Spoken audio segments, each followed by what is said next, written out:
dahil nang makikita siya talaga ng barkada. Dahil pag may tao sa labas, ay nasa loob, pasilip-silip lang siya. Dahil di siguro sa kabaitan niya, alam kong mabait ng anak ko, sa kabaitan niya, pag niyaya na naman siya, ay hindi niya mapipigilan na sumama. Kaya sabi nga ng asawa ko, okay, pumayag na. Ganon din naman po ang ginagawa niya sa Maynila. Hindi rin po siya lumalabas. School, bahay din po. Siguro lang po talaga ay hindi niya nakikita ang tunay pang mga kasama niya dahil nung nawala dito siya sa church ay talagang iba ang naging kasama niya, iba naging barkada niya. Talagang 3 months lang naman po niyang nakasama yung mga taong yon, pero talagang nagbigay sa kanya ng masamang impluwensya at na-realize siguro niya na hindi magandang impluwensya sa kanya, kaya hanggang ngayon ay iniiwasan niya. Bagamat hindi ko alam kung ano yung nasa isip niya. So tuloy lang yung pray ko at talagang ipinagkatiwala ko siya sa Panginoon. Sabi ko nga, kahit anong gusto ko kung ayaw ng Panginoon. And then, yung prayer talaga, yung tiwala sa prayer. Sabi ko nga, minsan,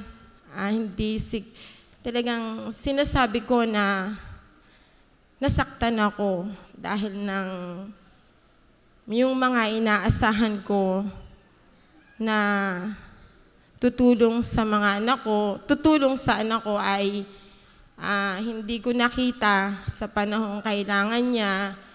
Although mayroon, so konti, at hindi ganon katindi yung porsigido, siguro sinabi nila na ligtas ka na, alam mo na yung buhay mo, alam mo na kung saan ka pupunta.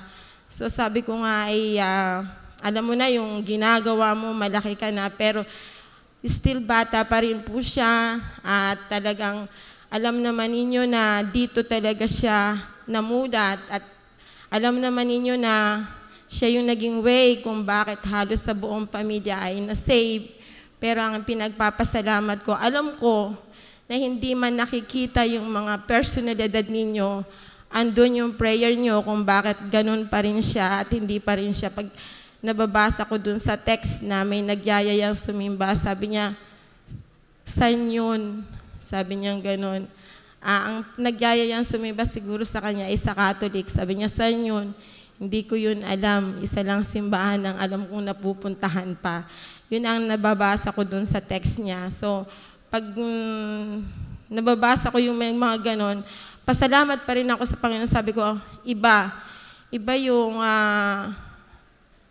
nauna, yung pagkakilala niya sa Panginoon. And then, alam ko, minsan nagkukwento pa rin siya sa akin. Sabi niya, alam mo ma, feel ko talaga malapit na ang pagdating ng Panginoon. Nagkukwento pa rin siya ng mga ganun sa akin kasi dun sa mga nangyayari, katulad nung nangyari sa Yolanda, nag-usap kami ng siguro, siya naman pag nagkipag-usap sa